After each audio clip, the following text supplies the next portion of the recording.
దేవుని సేవకులు, దేవుని దాసులు అని పిలవబడడం మన అదృష్టం.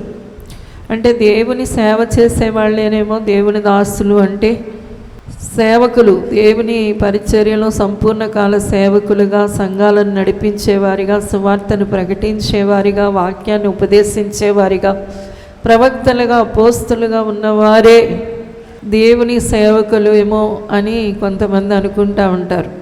దేవుని బిడ్డలారా, దేవుని చిత్తంలో నడిచే ప్రతి బిడ్డ కూడా దేవుని సేవకుడే. హల్లెలూయా. దేవుడు మనల్ని తన దాసులుగా కూడా మనల్ని అంగీకరించాడు. మన పనులన్నిటికీ కూడా దేవుని యొద్ద ప్రతిఫలం దొరుకుతుంది. నీలో ఉన్న మనస్సాక్షి నీ గురించి ఇలాంటి సాక్ష్యాన్ని ఇవ్వాలి. నీవు దేవుని పని చేస్తున్నావు.